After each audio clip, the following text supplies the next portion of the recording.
Good evening, ladies and gentlemen. Welcome to the Z-Trigger Expanded Universe podcast. My name is William Hill. I'm Brendan Harris. I'm Trent Crump. And we are here to talk about a Star Wars novel. This is the second installment of our going to be extremely long-running series of Star Wars Expanded Universe reviews. This is what's now known as the Legends timeline, as we've discussed in the past. And we are on the second novel of our read-through. Yes, chronological order. Internal chronological order. Yes. That's correct. Not Which order means of the release. first two books were two of the last written. Yep. Because they just kept going back and back. God forbid they write anything in the middle of like the Galactic Civil War. I feel like that's the most underwritten section of the Star Wars timeline. And I know that it's because they have very specific events that are like the pillar stories of the war, but damn, there's some cool potential there. They had to wait until the prequel trilogy was over to start writing those. Yeah, I guess so. And then they did write a few. I haven't read. Well, we'll get to those someday. Yeah. But this time, we will be talking about John Jackson Miller's Lost Tribe of the Sith novels. It's John Jackson Miller, right? Yep. Okay. Yeah. I want to make sure I didn't screw up his name. I mean, as simple as his name is. They're not really novels. They were ebooks originally, Yeah. except for the last story in the book, which was not previously published before this book, I think. That's correct. And that's a novella. Well, they're all technically considered novellas, But they're it's very short. novella length. The last one's novella length. It's 128 pages. Right, and all the other 8 are novelette length. Yeah, they're like 30-something pages, which to me is short story length, but Yeah, it's semantics. It's semantics. I think whenever you release it as a standalone like this, it's a novelette, and whenever it's part of a collection or in a magazine or something, it's not. That's whenever it's a short story. If you want to get into semantics, which I think we just did for way too long. We did. Well, anyway, these books were originally released on ebook services as tie-ins to the then being released Fate of the Jedi novels, which were written by 3 different authors, and it's one of the last.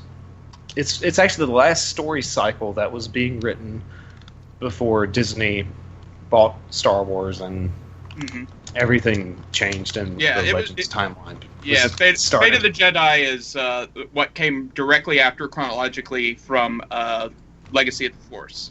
Yes, and here's deals a funny with the story. fallout from those. Right, and here's the funny story, because there's not much funny we're going to have to talk about tonight. This thing.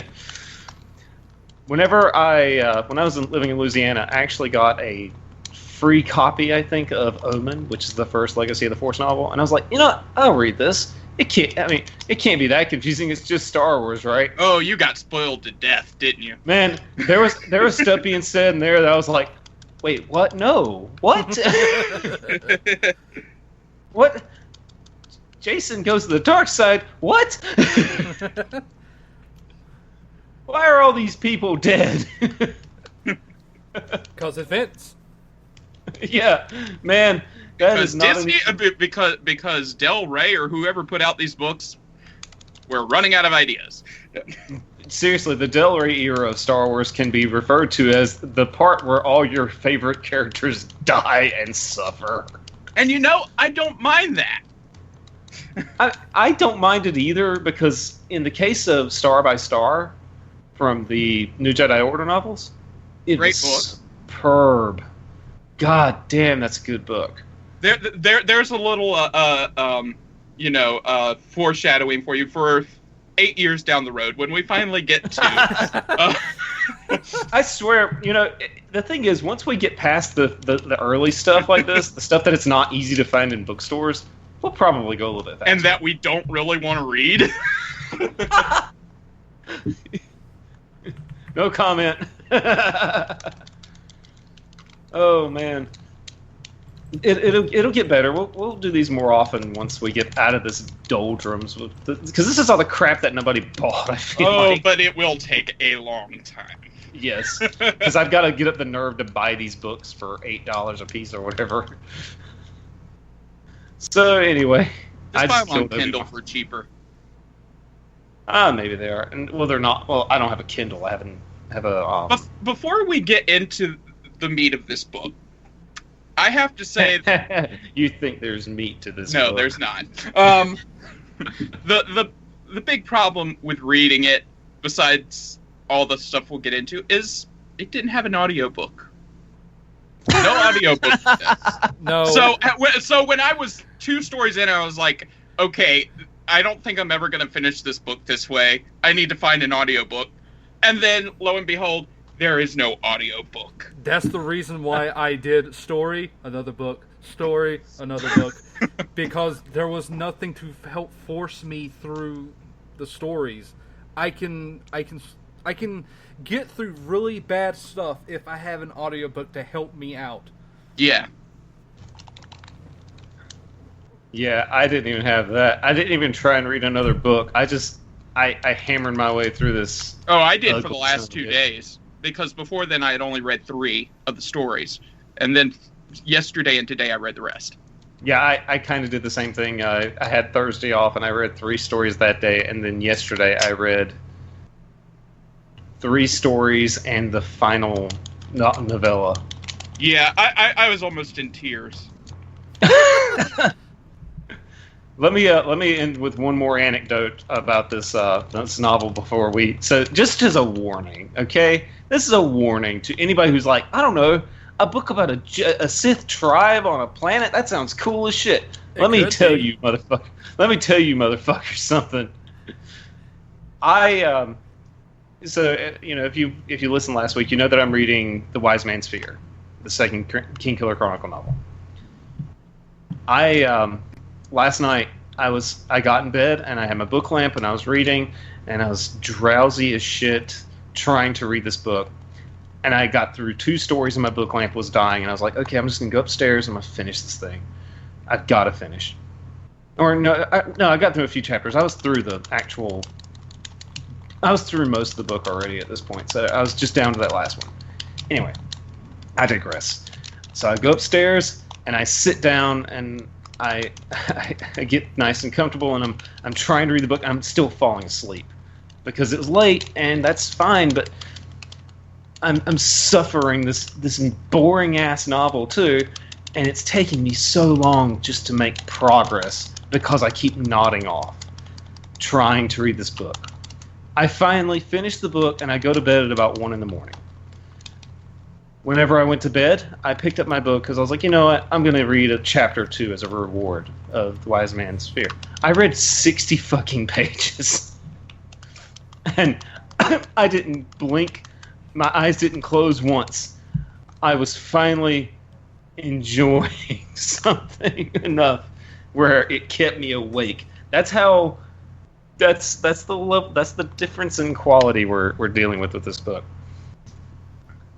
All right, let us begin with the first story. Do we want to go story by story? No, because I can't remember. Yeah, and honestly, most of it doesn't really matter. I don't know why they did these the way they did them. A lot of these could just been combined. Yeah, like the first 2 could have just so much combined. exposition. Oh God. Exposition Wars. That's actually my review on Goodreads. Okay, let's do it in third. Let's do it based on where the generations. Yeah, the first 3 stories are 1 story, and then I think it's in another round of 3, and then a round of 2, and then the last book is 1 story. Right? That sounds about accurate. Yeah. Something like that. Okay, so we're going to do the first 3 stories, 2, and then the finale. All right, let's do it that way. Somebody begin. Okay. Well, as the story begins, basically there's a ship called the Omen, which has the same title as the first Fate of the Jedi book. And it crash lands. Well, no, it just crashes. Not much landing happening there. No. And there's these different factions on board. There's the Masazi, who basically all die. Which that's a species, though. That's the Yeah. species that built the temples that are on Yavin 4. Yep. Which is a much more interesting factoid than anything you're going to hear in this book. Yeah, because I don't think even that's brought up. Is it? Yeah, they're just no. That wouldn't have happened for another couple thousand years, but like that. Right. I'm just saying that nothing we're really going to be talking about is as interesting as that little factoid I just came out. No. Yeah.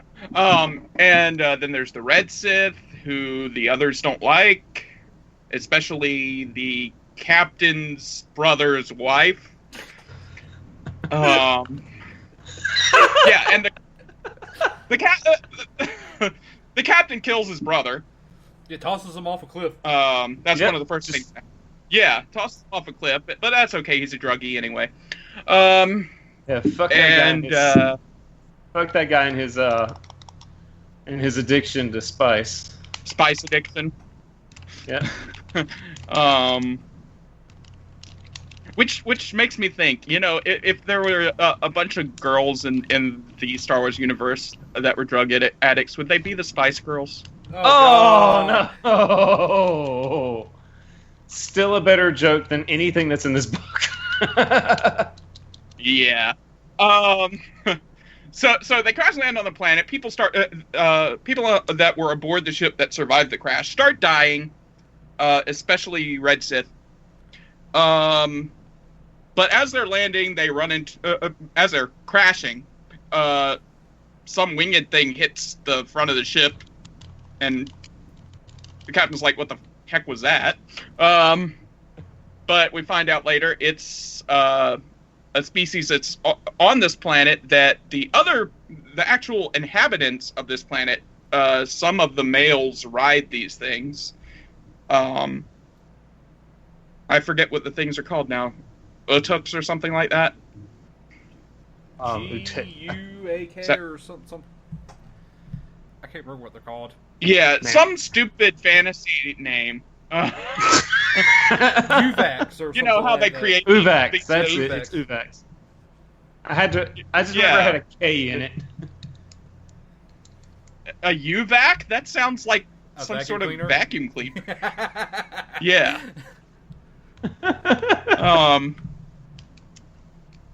So, eventually we find out that one of these winged things with the rider on it, the rider saw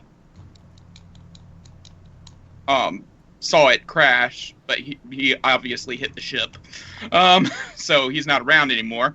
But also the people on the mainland thought this was a volcanic eruption when the ship crashed, and blamed it on a sign from the gods that someone they were persecuting for geology.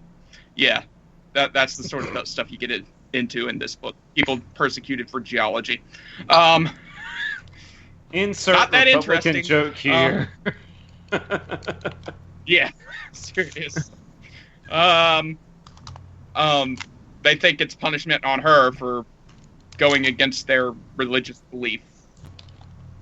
So she is chased out of town. Well, they were gonna kill her actually, but she escapes on her dead husband's UVAC, and ends up on this and then goes to this place where the Sith ship has landed, and they blackmail her. Because Sith. And so she comes back, and with the Sith, and they sort of use the religious beliefs of the people to say that, oh yeah, we're the gods, and they're you the should worship Skyborn. us. I don't remember them blackmailing her. I just remember her and the captain, they basically sort of became friends, and he used what she told him to... Yeah, but she also knew about the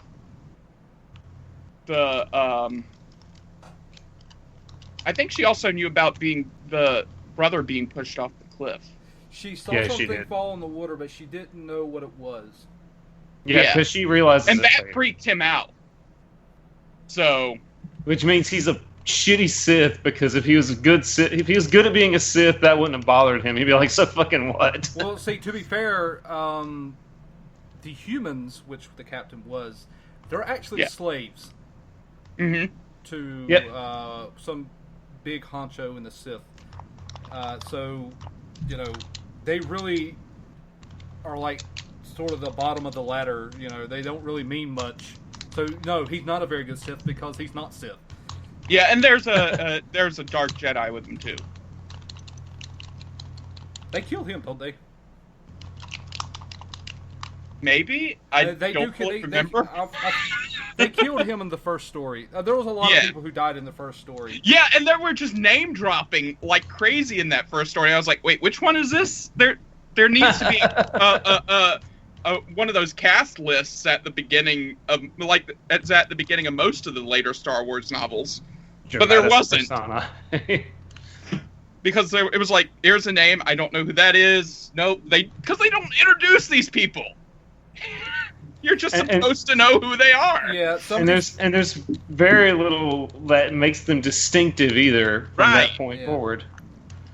So it's just pretty. And you know, the thing that that bothers me about this book and is that John Jackson Miller has written good Star Wars. Like, he's written damn good Star Wars. He wrote the Knights of the Old Republic comic book series. He wrote I haven't read it yet, but he wrote Kenobi, which is a friend of mine's one of his favorite Star Wars novels. Is that supposed to be about his time in the desert of Tatooine waiting for Luke to grow up or something? Yeah, it takes place on Tatooine. Okay, yeah, I've wanted to read that one, but haven't gotten around to it. Yeah, it's supposed to be one of the best Star Wars books, you know, kind of period, in a lot of people's view, and I'm looking forward to that one. He wrote the very first of the new canon novels with A New Dawn, which was the prequel to Rebels. The man has written good Star Wars novels. This book is no indicator of that at all. Like, he actually writes characters well, and he writes situations well. I don't know what the fuck Maybe it was happened ghost here. written. That would be so weird. Ghost written, Oh. and then they picked a name of Star Wars writers out of a hat and said, "Yep, he's getting the credit for it." Oh, man, yeah. Talented guy, that one. Let's ruin his fucking run. Continue. I just... Okay, derailed this. Well, basically, I was done. Basically, they just take over as gods of the planet, Yep. and you know, basically take this planet as their own. And that's... and let's And go yet, and say they're it again. still not a cohesive group because they're backstabbing each other, especially Yeah. the bitch wife of of the dead character, who creates a splinter group. Well, it's after she's gone that a splinter group is created in the second half of the short stories. Oh, yeah, because that's... The Sisters of whatever.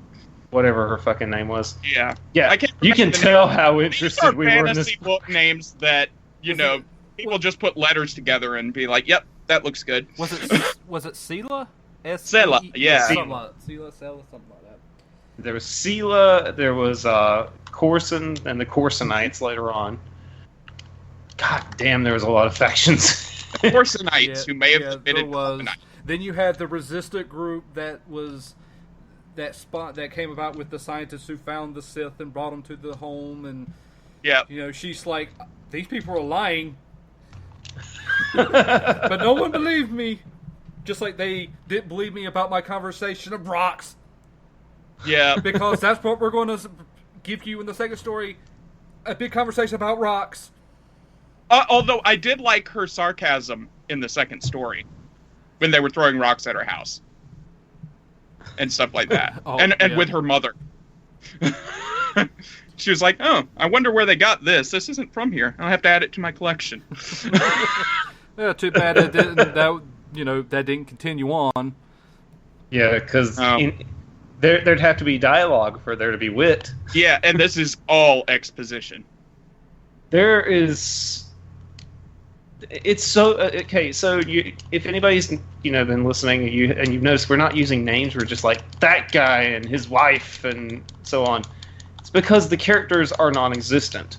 They are names attached to events. This book, it reads like a goddamn history book.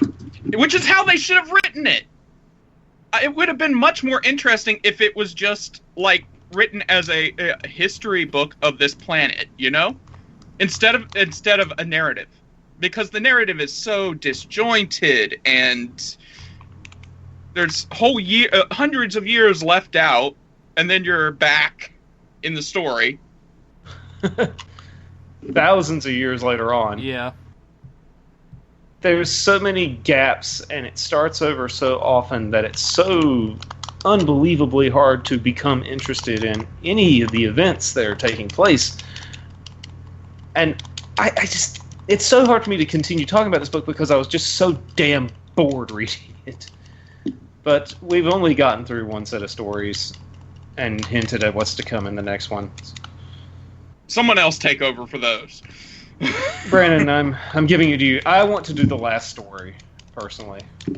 That's pretty bad. Actually, I'll do the last two stories. I do not remember most of this bullshit. Let's see, let's see. I guess the next one. Next one would be Savior. No, I think. Yes, Savior. Let's see. Grand Lord Yaru. Okay, this is where the. Okay, so in this one, it turns out that the Sela character marries the murderer of her husband. She had a child with him, all in hopes of eventually getting revenge on him for the murder of her husband. Of course, that doesn't go as planned because,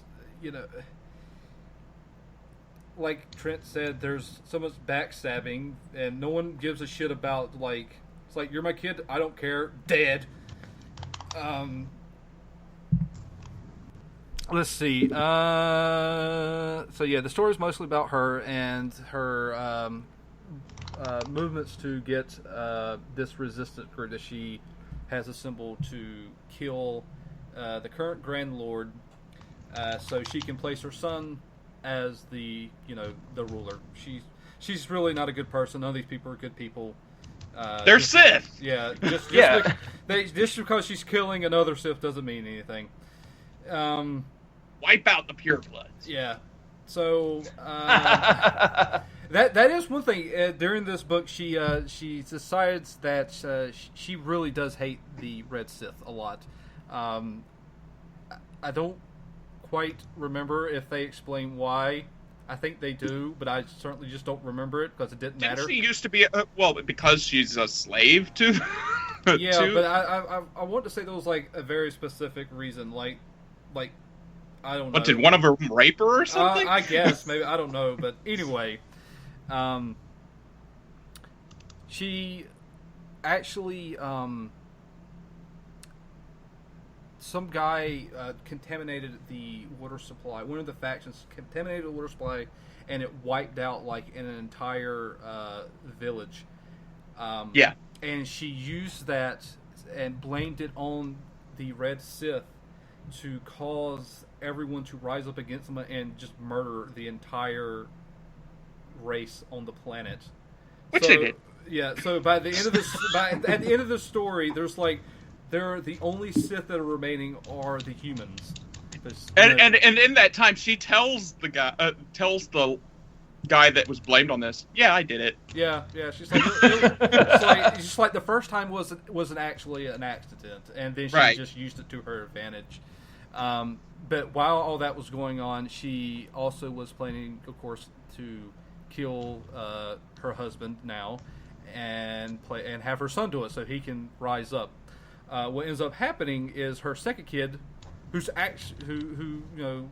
she had with her person she wants to murder, she actually takes her father's side and kills her brother and locks Sela up in the Grand Temple, seals Which it, is not used anymore. Yeah, it's not used anymore. It seals it up and just leaves her there. And I was like, damn, that's pretty fucking cold.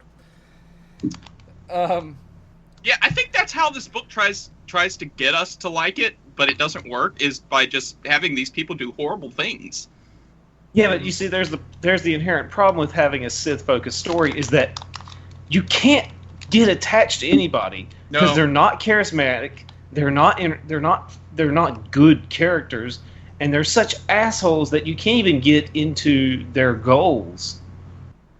It makes for a fairly fucking miserable book. Yeah. Because you don't want anybody to succeed because they're all such assholes. That's why these type of people only work in redemption stories.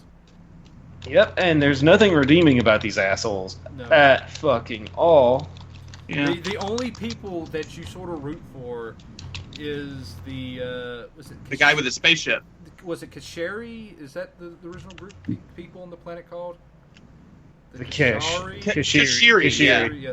Well, the I didn't like them either. They were superstitious as hell. Yeah, they were fucking stupid.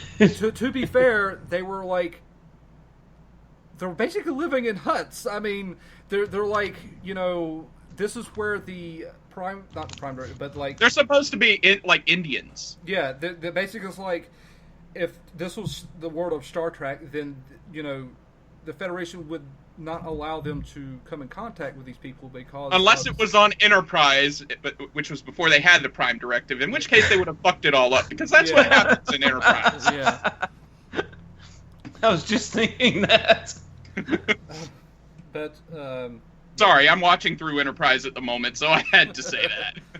And this is a rare occasion where I'll say Star Trek, and this is much better than this Star Wars. Oh! If you ever needed a stab from Brad about a book, there you go. Yeah. But on top of all that happening, the Adari and her people and her rebels try to overthrow the tribe at the same time that the other woman is doing all her shit, which they fail. But she and her people actually fly off to another continent. And it's actually the last we see of her for a while. A few stories. Yeah. Yep. But next story it takes 1,000. It happens 1,000 years later. See, Purgatory happens. Yeah, just a little over 1,000 years later. Let's see. Who's actually okay? This is the start of. This is the one with Milli Vanilli. I mean Lilia Ven. Or...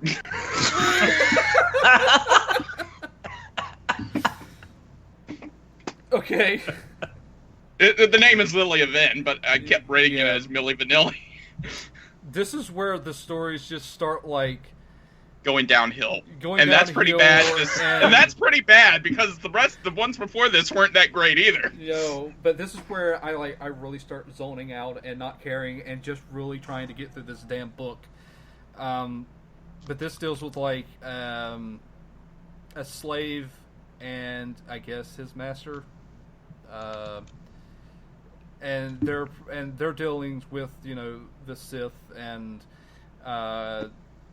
is it Aureli? Oriel, yeah. She and her mom are like, they're like nobility, but something happens, some assassination attempt happens, and they get blamed for it. So she runs along with her slave, and a bunch of shit happens. Is this the story where they? Yes. With the starship? Yes. Yeah. It turns out that the slave just happens to actually be a Jedi who's like spying on them to make sure they never get back into space for reasons. I mean, at this point, the Jedi are, you know, they outnumber the Sith, you know, ridiculously. So I don't know why it would actually matter. But you know, she eventually finds his starship. Starship? There are no starships on Nimbus 3. Yeah, because they, for the longest time, even though the Sith have been staying on this planet, their ultimate goal was always to get back to space. That's what they wanted to do. What do Sith need with a starship? Oh my god. Oh my god. Yes, that's exactly what the people on this planet are saying about the Sith. Yeah, because they're Skyborn. They can go back anytime because we're stupid. Yeah, and by the way, people, the reason the Sith can't get into space, which they've been trying to do, is there's no metal on this place at all. Yeah, they're the primitive world. I mean, even the rocks don't contain any metal. Yet somehow or another, they're still able to construct lightsabers. Well, they still have their crystals. Yeah, but the sabers are made. They out just of metal. recycled their ship. They just recycled parts of their ship for that. Yeah. Well, damn, but they didn't have enough metal on the ship to create a new ship. But yeah, I just wanted to throw that in just in case people were wondering, well, why didn't they just fly off again when? Because they can't. It is explained. Yeah. It's a stupid situation, but it is explained. I'm not sure how you have a metal planet completely devoid of any type of metal, but yeah, because the Earth, the core of a planet is probably molten metal, some sort. Stop trying to inject science into my science fiction story. Oh, I'm sure that Neil deGrasse Tyson would have a problem with what I just said. Oh, don't even bring that guy up in this. That man is not allowed in my fiction conversations. Just is not. I don't know. As much as I hated this book, I kind of want to see him tear it apart too. No. He doesn't deserve it. He does not, because you know what? He doesn't even like Star Wars. He doesn't like Star Wars enough to be allowed. No, he's more of a Star Trek person, and even then he bitches about it. I think that man just has no joy in his life. You know what? Tap. So which story are we on? Because much like the book, I'm not sure. This story, we're halfway through one. Yeah, this story leads into Sentinel. I don't know why this wasn't just one big story, because it literally picks up right where the last one left off. The girl steals the ship and flies off to tell her mother, and try to present this to the rest of the Sith. Because wait a minute, I thought the ship blew up. That's at the end of the story. Yeah. At first, she wants to, reveal to everyone that they have the ship so they can get their status back. So she goes off to her mother and tells her, and all the then while, she has a change of heart. Well, yeah, eventually, but for the first little bit, that the Jedi is trying to find her so she can prevent her from telling everybody there's a Jedi on the planet. Though at this point, I'm not sure how the hell they would know what that is. Yeah, it's thousands of years later. And not only thousands of years later, they've also locked away all the information. Yeah. Mostly that was held in the temple. And there's only I think one or two people who actually run the library that actually know anything. So I'm not sure how they would ever know. But they don't explain that. They just brush that aside. But he eventually catches up with her, and they have their first bit of romance that happens in these shitty fucking ebooks. Oh man! Oh my god! And he convinces her to run away with him and try to change her ways. Eventually, they go back to his farm. Some people show up. He rigs the starship to blow. It does, thus kicking off a 1,000-year civil war on this planet. But all the while, they run off into the jungle, and they decide to fuck the Jedi, fuck the Sith, and let's just fuck each other. And so they have There's a whole lot of fucking going on. Yes, yep. They fuck over a lot of people, including themselves. And they go fuck themselves. Yes, so basically... Everybody gets fucked in this book. They get fucked. The reader gets fucked. Yes. I'd hate to have been a critic who was reviewing this book. My review would have just been fuck. That's shorter than my review. But yeah, that's the fact is this is the one thing from this story that I do remember just kind of being like, I don't buy this, is just how quick that guy is at the end to be like, no, the Sith ways do not sound that bad off at all. Which is kind of the vibe that I got from the ending, that he was cool with like, hanging out with her now that his ship's done and he's stuck on this fucking planet. Is that, oh yeah, I'm okay with the Sith lifestyle now because I'm stuck here. I'm fucked because I can't get off this planet. Maybe I can be an asshole too. And that just, it just kind of just happened. That's not, that's not the wasn't he a Shadow Sith anyway? He was a Shadow Jedi, is what they called him. Yeah, Shadow Jedi. Not like they explain what the fuck that is. I'm thinking it's like a Dark Jedi. They're covert agents. There's Jedi who can walk along with the Sith, and you wouldn't be able to tell.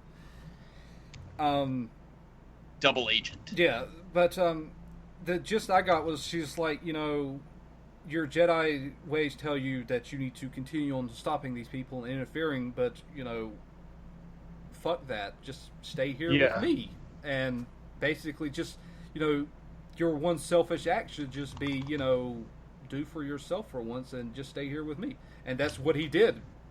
Because they can't get off the planet anyway, they blew up the ship.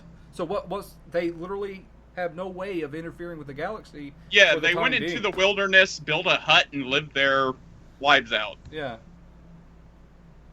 So that really didn't bother me any. That just honestly seemed like the logical route to take for him, unless he really just wants to continue to fuck with these people that literally can't do anything to the galaxy. He completed his mission for the most part, which he could have done it anyway just by not going to the planet.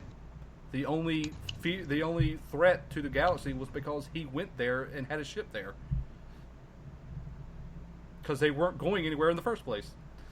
Fair enough. It's kind of like with Highlander 2. It's like, he never would have done anything if the guy just left them alone.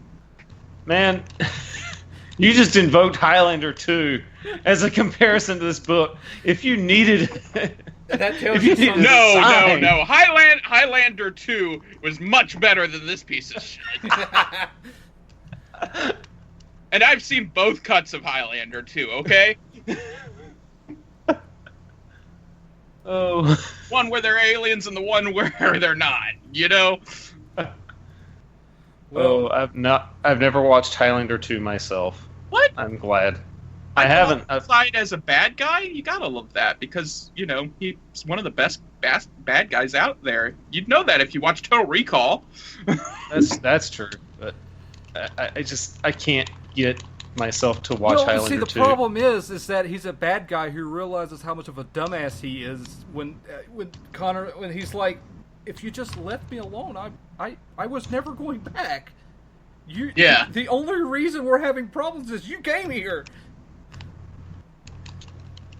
God, that really was a very poorly written movie.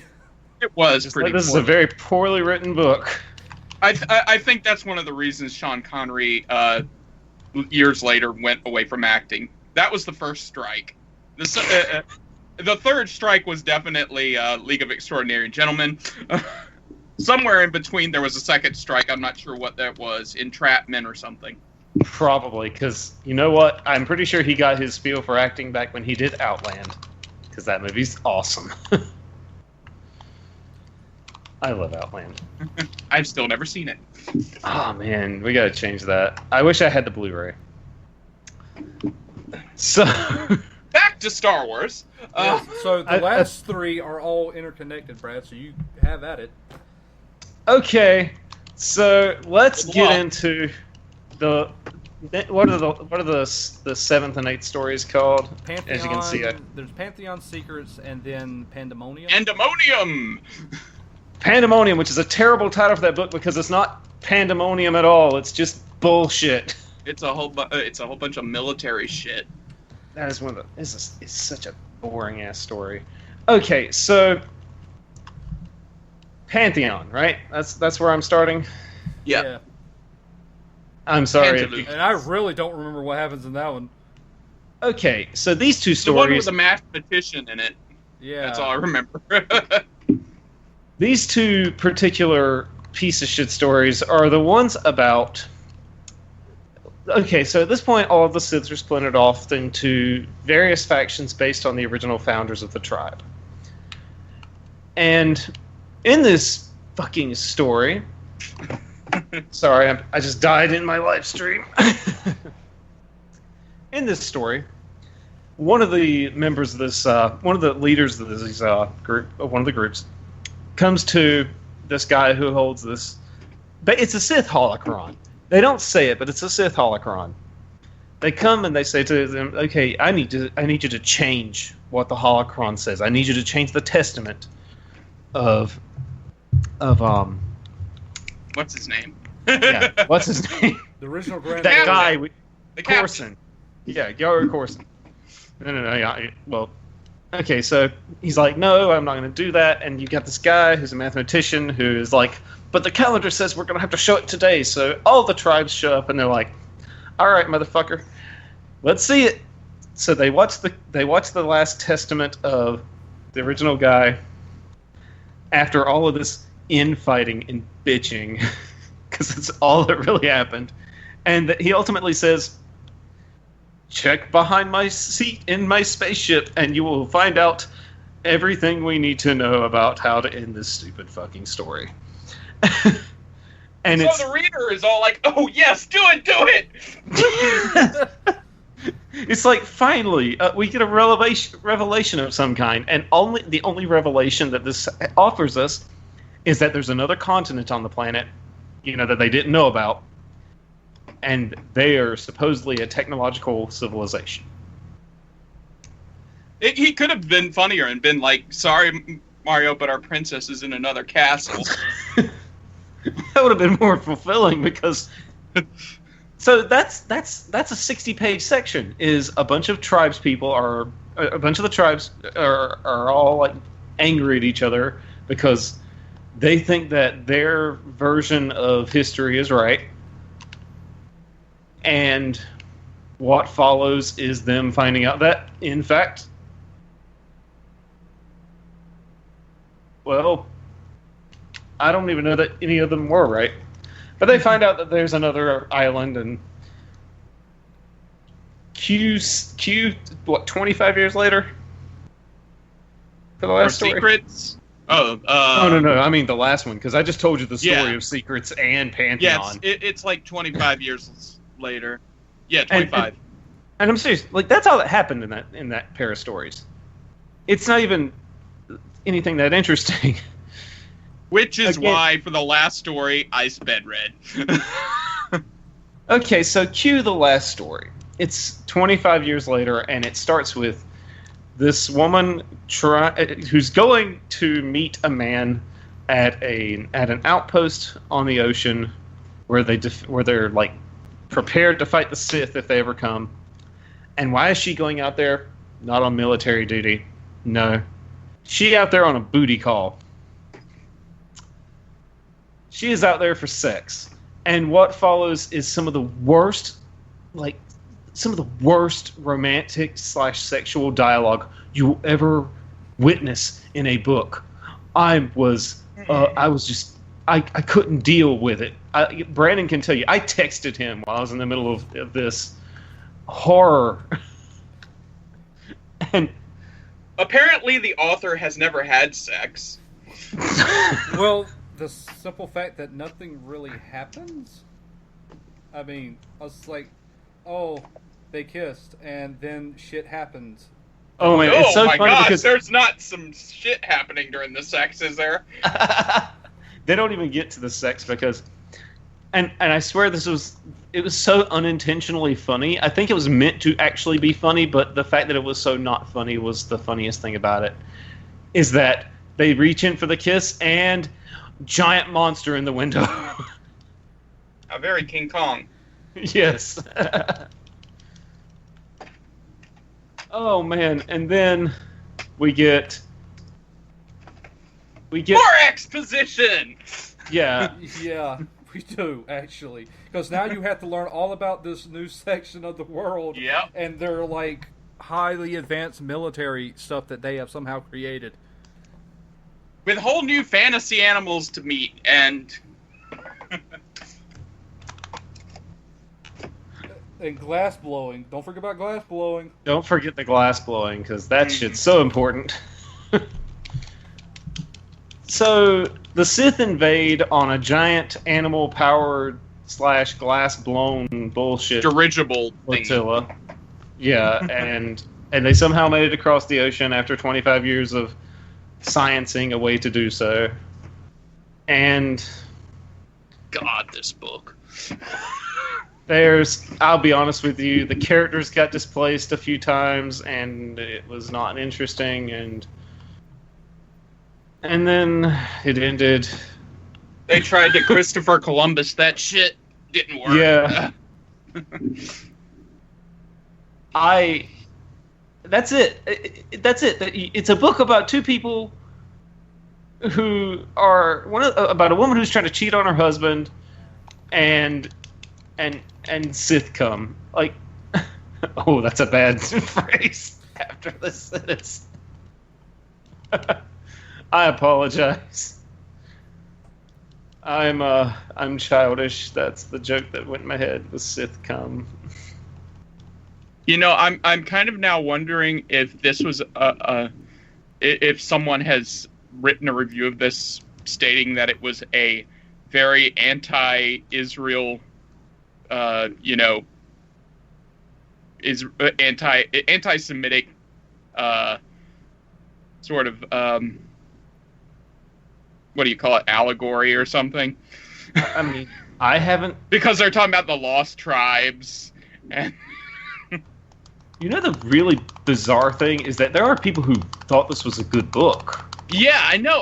On Goodreads, it's got a higher rating than the last book reviewed. Yeah. And I'm just sitting here thinking, it's not. How? This is much worse than that book. That one at least tried to have a plot. That one, I could at least see a little bit of Star Wars in it. A little bit. It was not much, there. but there was a little bit. At least they traveled to different planets and had, stuff happen. It had, like, Jedi training and stuff. This one was like, okay, it's a fantasy book, a dark fantasy book, set on an island and on a continent. At the end of the book, 2 continents. Two very boring and it doesn't matter at all. No, it doesn't. Until maybe the last series of books in the continuity. and even then, I can't imagine it meaning that much even then. And here's why. And here's why. That is a book that the entire point of this book, the way I understand it, was to give a reason for there still to be Sith in the universe this late in the timeline. And to start a comic book series. No. It was literally meant to give a reason for there to be Sith in the Legacy of the Force series. Never mind that the entire basis of Sith in Star Wars is the reverse of the Jedi. It's what happens when the good guys go bad, Well, to put it so bluntly. Honestly, sort of. See, the problem with the expanded universe is it kind of destroys that by creating the actual Sith race that isn't inherently evil. In fact, they are shown to be cooperative and just a part of the other races in many other things. Like, even the last book had Sith there, and they weren't assholes. They were just I know, they were there. and that's so goddamn confusing. And then from the outside, I mean, they were considered a race that's, they kind of were a warlike race, and that's where the Dark Jedi adopted this stuff, and they dubbed themselves as Sith, even though they're not really Sith. They're humans. They're just fucking humans. Sith are an actual race. I've seen them, in comics and shit. They have spiky heads, and they're usually red. I see red. Oh. But then you hit the other issue. By and large, it's hard to do a story about evil characters that are largely not redeemed at any point in the story. Yeah, I mean, you've read Tarkin, right? Yeah, and Tarkin's pretty good. Tarkin thinks he's right. Well, I've never read it. Well, so. that's the whole thing. If no one believes they're the bad guy. No one believes they're evil. They believe they're right. They believe they're the good people. But the Sith are just assholes. And we don't even have the gray area to kind of have the story fall in as a result of like politics or something. They're just assholes. That is the nature of Sith as a philosophy, so more or less.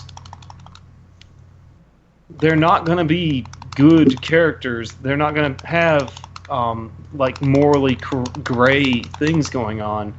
They don't have a politic. They don't have politics that they stand behind. They're just dicks, and everything they do is an act of selfish behavior. You mean they're like a certain president? Oh man, twice we've gotten political on here tonight. Sorry, conservative listeners. I'm just, I'm not one of you.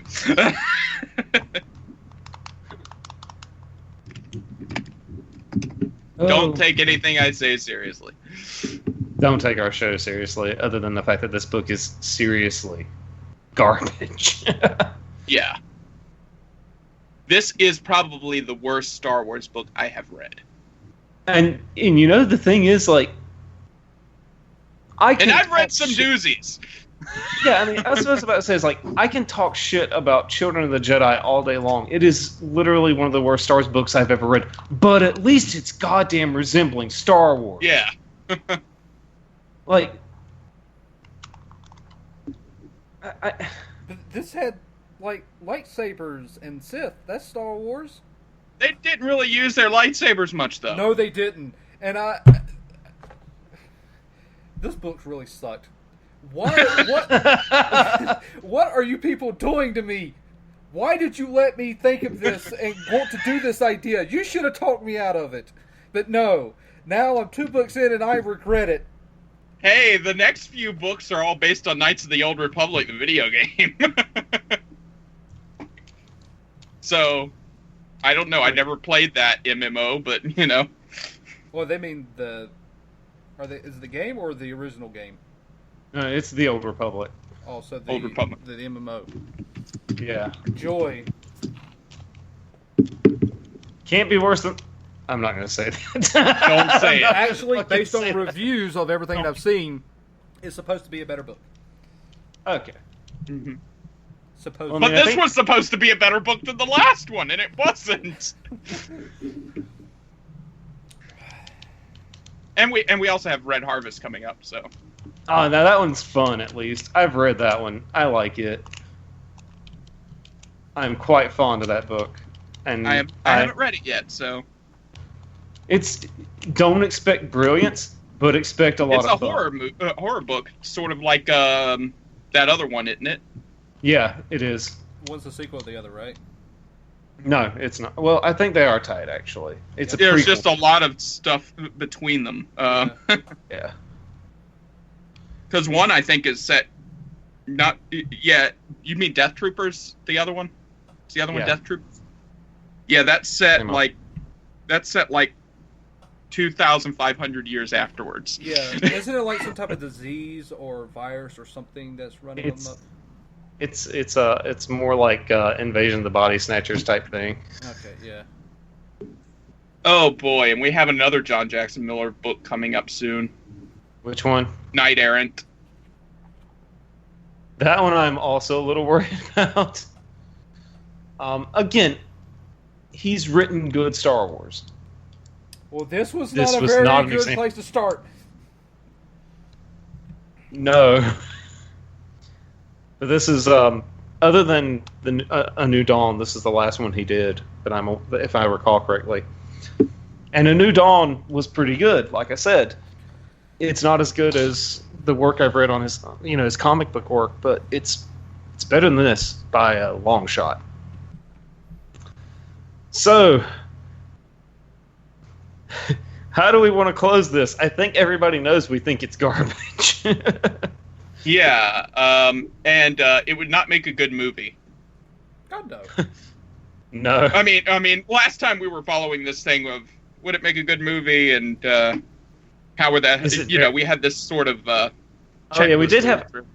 Yeah, but the checklist last time actually made sense. This was so fucking Disjointed. unmemorable and disjointed that I can't imagine us being able to actually put this on the same scale as the last thing we did. And I've tried, because I tried to think about it. It's like, and no, this is not even close to a Star Wars story, even, because at its heart, Star Wars is usually about moral stuff. It's moral quandaries, good versus evil type stuff. This is not. It's all assholes. It's an entire book about douchebags. It's sad when I'm like, they should have put Borsk-Thalia in this story because he was much more interesting. Yeah, because he at least had. He thought opinions. he was right. Yeah, he was a good bad guy. Yeah, he wasn't entirely a bad guy. Yeah, he had the best just of an intentions. Yeah. He was an arrogant asshole, and that was it. And he had a redeeming death. God, man. Yeah, he did. That book was so fucking good. Because that was Star by Star as well, wasn't it? Yes, it was. I love that book. A shame. Too bad the author did not continue with good work. Yeah. He did Tatooine Ghost, which I've heard is really good too. Yeah, I haven't read that one yet either. And he wrote like a third of the Legacy of the Force books, which were, pretty consistent. I won't say they were great, but they were consistent. It's like the New Jedi Order, except it was inconsistent as hell. Yeah, it was. There were some pretty bummer books in there. God, it wasn't like the one that followed Star by Jaina. Star. Oh yeah, Dark Journey. Fuck that book. But that's a subject for another episode. That's a subject for 8 years from now, when we finally get to the New Jedi Order. Oh, I'm gonna have to actually reread those by that time. Yeah. Because there were a lot of books. Yeah, 21 if you count the novellas. 21 books. But I read them all in like half a year. You read them faster than I did, but I had to find them all. Alright, is that it for our discussion of the dumbest fucking Sith book? I sure hope so. Yeah, let's talk about what else we were reading. Let's close on a positive note. I have been reading the spectacular sequel to The Name of the Wind, The Wise Man's Fear, and somehow it's actually better, I think, maybe, than The Name of the Wind. It is in many ways. That's the Rothfuss book, right? Yep. Okay. Where are you at? Has he? He has just saved the rich man's life. The rich man's wife. Life. Oh, the life. Yeah, he found out that his Arcanist was poisoning him. So he has ventured. He has ventured out. He's left school. Yeah. Okay. Yeah. Those are some interesting. That whole section is very interesting. Yeah. What about you? I've been reading two things. I finally checked out books by Simon Green. I've been reading his series Nightside, which are the really short books. They're really good. They are pure urban fantasy, but not your typical urban fantasy. Okay. Which in the saying that it's not full of vampires and werewolves and all that bullshit. It's really hard to describe because the books take place in this place called Nightside, and it's this described as this other side of London. And basically, it's like a combination of science and it's like Rapture if there was a huge magic element with it, as well as, and with science. There's a whole lot of books about another side to London, I've just realized. Yeah, there really is. But this was really interesting. I'll probably, next time we do a show, I'll probably have the series done by then, because all the books average like 220 pages a pop. And there's 10 of them. I've already read 3 in 3 days. So I'll probably have the whole series finished by then, because they're really easy and to go through. Nice. The other thing today, I really started I started it yesterday. I started reading the Peter Grant series, Rivers in London, Yeah. or if you prefer the American title, Midnight Riot. I don't know. I prefer the British title. Honestly, I don't. But that's what they decided to name the series in America. I honestly don't know why they call it Midnight Riot. It doesn't make sense with the book. But this is actually not the first time I tried to read this book. I couldn't get to it the first time. I'm not sure what it is. Even when I started reading it this time, I had to sort of force myself to keep going, which I did eventually. I've gotten through over half of it now, so I guess I have sort of gotten into it. But still, it's not grabbed me as much as the Simon Green books did, or any of the other urban fantasy stuff I read. But it's still good. It's like some of the other urban fantasy that I've read recently, really tries to push a science explanation behind everything, not just have magic for magic's sake. There's actually an explanation of why things happen, and there's some chemical association with it and all that bullshit.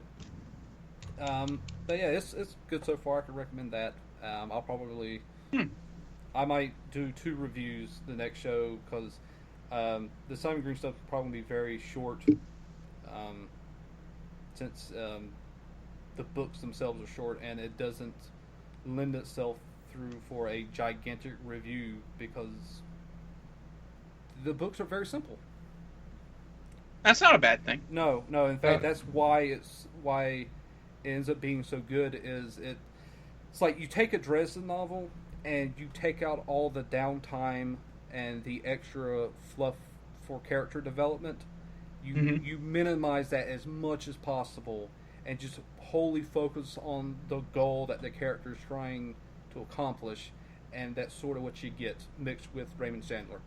Yeah, sometimes when you eat, you just need a Snickers bar. You don't need a 5-course meal. Yeah. Same thing with books. Yeah. All right. I guess it's my turn, huh? Mm-hmm. Okay. Well, besides this bastard excuse for a book that we've reviewed, I've started reading 3 other books. I'm reading the 3rd Night Runner book now, because I was going to take a break, but I just really wanted to know what happened to the characters. And the 3rd book is the last of the original trilogy of those. So, I've started listening to that. I started reading The Witchwood Crown by Tad Williams, the new Ostenard book. I'm about 130 pages into that one. I haven't had much time to read besides the book that shall not be named anymore this week. And I've also started to read Michael Crichton's book Next, which is about the patenting of genes. Not like blue jeans, but genes, Genes. I'm just disappointed that it's not a book about Nicolas Cage predicting the future. I mean, this book Next has gotten a lot of bad reviews and stuff on Goodreads, but so far it's not too bad. I mean, it's better than Congo, but it's a whole lot of lawyery stuff and a lot of case law and stuff, which a lot of people will just won't find interesting, but I don't mind it. It's not for everyone, obviously. But then again, Michael Crichton isn't. I mean, he's a technophobic conspiracy person, really, especially in his later books, like State of Fear, where he was like, climate change is a big hoax. Oh. And then he was called to Congress to testify on that by the Republicans. Wonderful. They got a fucking science fiction author to come in. Yeah. Wow. Which Democrats have given them shit for since then. As well they should, because that's a dumb move. Yeah. But he's dead now, so they can't do that anymore. But surprisingly, he still has books coming out. Because they just released one that apparently he had sitting in a desk somewhere about dinosaurs. And they're marketing as the next Jurassic Park, but it's not really. It has nothing to do with Jurassic Park. Lame. But the Night Runner series that I've been reading continues to be very good. I gave both the first 2 books 5 stars on Goodreads. They're just really fun, but and really easy fantasy books to get into. I'm honestly, when it comes to Tad Williams' Witchwood Crown, I'm having a hard time getting into it. And it's the same reason as the book that was written as the interquel between the series. And that's, he's decided to delve into the Norn culture, which is the bad guys in the books. And I just don't care. It's like every few chapters I'm like, oh, another chapter of a whole lot of explanation on their culture. Goody. Yay. Oh, man. Because when it comes to bad guys, I know some people like to know all their motivations and how their culture works and everything. For me, I can stand a little bit of that, but if it's half the book, it gets annoying. Yeah. I'm like, okay, these are still bad people, and they still don't seem to have a reason for doing this other than they're assholes. Yep, don't care. I had an issue with that with the Timothy Zahn trilogy that I started fucking 3 years ago. God.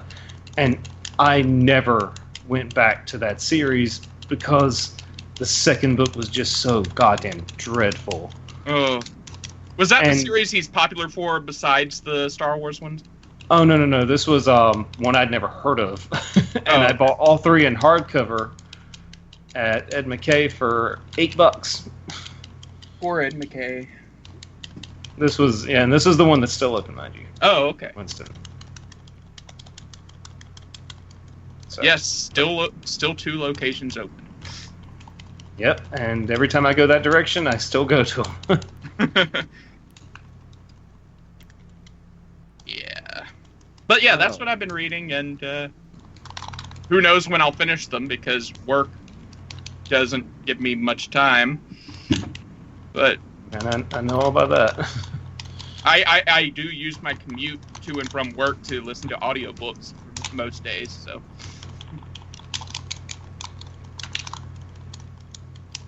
I guess that's it for tonight.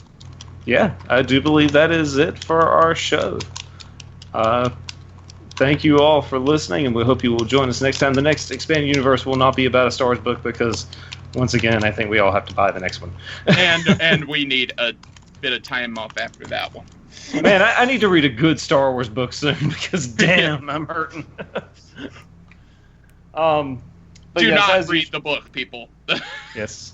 Go read a better Star Wars book. Hopefully we'll tell you about one next time.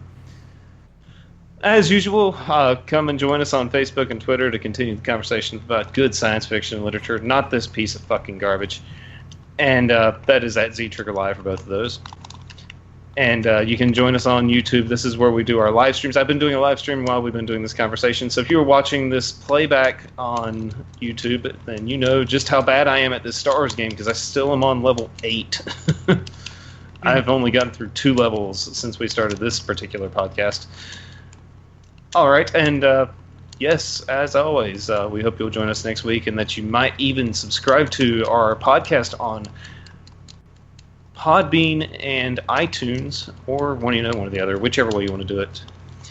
And yeah, we'll see you next time here on the Z Trigger Expanded Universe, and good night. Laters. Be seeing you.